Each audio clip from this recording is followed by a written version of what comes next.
একজন ছেলে এসেছিল বাইরে থেকে।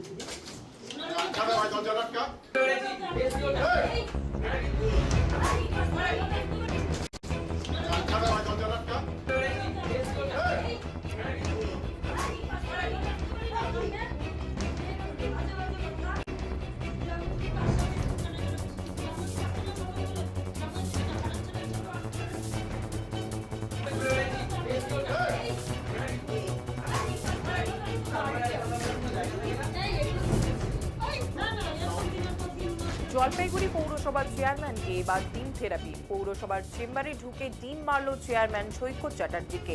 আজই সৈকত চ্যাটার্জির বিরুদ্ধে তার নিজের দলের 9 কাউন্সিলর অনাস্থা প্রস্তাব এনেছেন। তারপর চেয়ারম্যান নিজের চেম্বারে 2 কাউন্সিলরকে নিয়ে বসেছিলেন। সেই সময় 21 নম্বর ওয়ার্ডের কিছু বাসিন্দা চেয়ারম্যানকে নিজেদের এলাকার পানীয় জলের সমস্যার কথা বলতে যায়। সেই সময় একদল যুবক চেম্বারে ঢুকে সৈকত চ্যাটার্জিকে লক্ষ্য করে এলো পাথারে ডিম ছুটতে থাকে। যদিও 21 নম্বর ওয়ার্ডের বাসিন্দারা জানিয়েছে এই ডিম ছোড়ার সাথে তাদের কোনো যোগ নেই।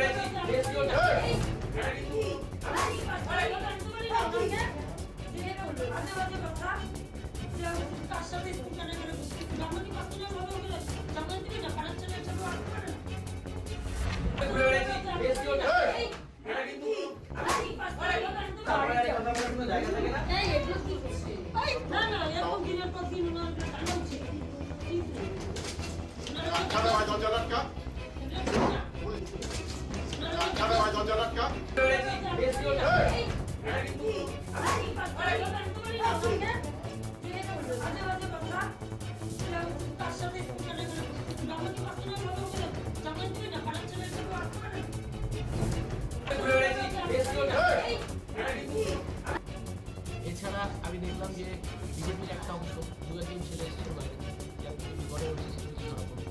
তারাও এই ডিম থেরাপিতে যে মহামান্য হাইকোর্ট বারবার বলা সত্ত্বেও এই যে ডিম থেরাপির যে কালচার, এটা যে একটা কথা আমি বলি, এটা তো একটা আপনি দেখতেই পাচ্ছেন যে কংগ্রেসের একাংশ, আমি বলবো যে নববন্দী মল্লিকেরা যারা এসেছিল, এ তো নিজের নির্বাচনে 2022 সালে 21 নম্বর ওয়ার্ডে 3য় না 4র্থ হয়েছিল।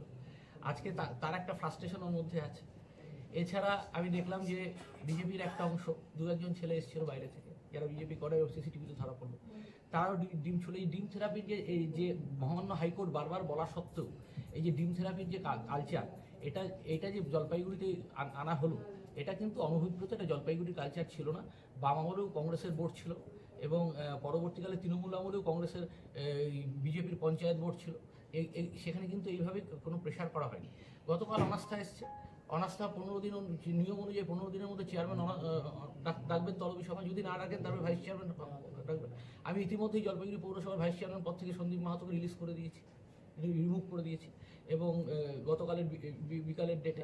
তা এখন তারপরে আজকের একটা মান্থলি মিটিং ছিল, তার মধ্যে এরকম অশান্তি করার জন্য আমরা মান্থলি মিটিংটা ক্যান্সেল করছি। এখন এই মুহূর্তে আমরা আইনের দ্বারস্থ হব এবং আপনি দেখতে পারলেন যে আপনাদের চোখের সামনে নববন্ধুমূলক একজনকে ইশারা করলো, সে বাইরে গেল এবং আজকে কালকে রাত থেকে 11:30টার সময় এসডিওর বাড়ির সামনে তৃণমূলের কাউন্সিলরদের সাথে নববন্ধু মল্লিক, ধরম পাসওয়ান, তারপরে এরা দাঁড়িয়েছিল। তার একটা কারণ হচ্ছে ধরম পাসওয়ানদের, ওদেরকে আমি নোটিশ করেছি, নোটিশ পাঠিয়ে যে তোমরা বিল্ডিং প্ল্যানের নিয়মের বাইরে করেছো, 7 দিনের মধ্যে শোকজ করো, কেন স্টপ অর্ডার হবে না।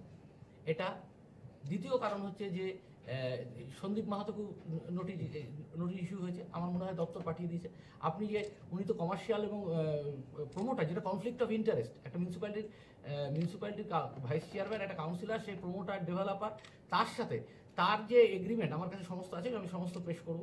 এবং তার স্ত্রী সেখানে পার্টনার, যিনি সরকারি এইডেড স্কুলে চাকরি করেন। এটা চূড়ান্ত অবৈধ কাজ, এরপরে চাকরি থাকে না, ঠিক আছে? সেই সব ডকুমেন্টসগুলো আমরা সব প্লেস করবো এবং আরও অনেক দুর্নীতি আছে, আমি সব দ্রুত 2-1 দিনের মধ্যে প্রেস কনফারেন্স করে সমস্ত কিছু তুলে ধরবো। যারা আপনার বিরুদ্ধে অনাস্থা আনলেন তারাই আপনার একদা আপনারই লোক ছিল, লোক বলাটাই না, লোক বলাটা ঠিক না। তারা নির্বাচিত কাউন্সিলর ছিলেন তৃণমূল কংগ্রেসের এবং তারা এখানে একটা অশান্তি করার জন্য এটা করলেন। তারা এই পন্থী ওই পন্থী, আমি প্রথমেই বলেছি আমি তৃণমূল প্রতীকের সাথে আছি, ঠিক আছে? সবার নেত্রী মমতা বন্দ্যোপাধ্যায়, এটা নিয়ে কোথাও কোনো অবকাশের জায়গা নেই। ইচ্ছা করে এটা করলেন, তার কারণ তাদের ভেস্টেড ইন্টারেস্ট আহত হচ্ছে, তাই জন্য তারা এগুলো করছেন। এবং প্রত্যেকের বিরুদ্ধে বিভিন্ন কমপ্লেন যেগুলো রয়েছে তার কারণ হচ্ছে অনাস্থা প্রক্রিয়া সম্পন্ন হতে তো কিছুটা সময় লাগবে, তারপর ভোটাভুটিতে হার জিত এগুলো থাকবে। তা আজকে এই যে পাঠিয়ে আজকে আমি বলছি আপনাকে টাইম ধরে, তখন বাজে 1:57, এই নবেন্দু মল্লিক সন্দীপ মাহাতো স্কুটারের পিছনে আমি রায়কোটপাড়া মোড়ে ক্রস করেছি। যদি পুলিশের সিসিটিভি ফুটেজ থাকে দেখে নিন। কালকে রাত্রে 11:30টার সাথে আমার কাছে ছবি আছে। এই নবেন্দু, ওনার কি আছে? উনি কে? উনি কি কাউন্সিলর, নাকি উনি তৃণমূল কংগ্রেসের কেউ, নাকি উনি তো শুনেছি কংগ্রেস করেন বোধ হয়। ইচ্ছাকৃতভাবে ইশারা করে ওখান থেকে করালেন। আর যারা ডিম ছুড়লো তারা দেখলেন দরজার বাইরে থেকে ছুড়লো, ভিতরে ঢুকলো না, কিন্তু যাতে তাদের মুখটা সিসিটিভি ক্যামেরাতে ধরা না পড়ে। ঠিক আছে, একটা ডিম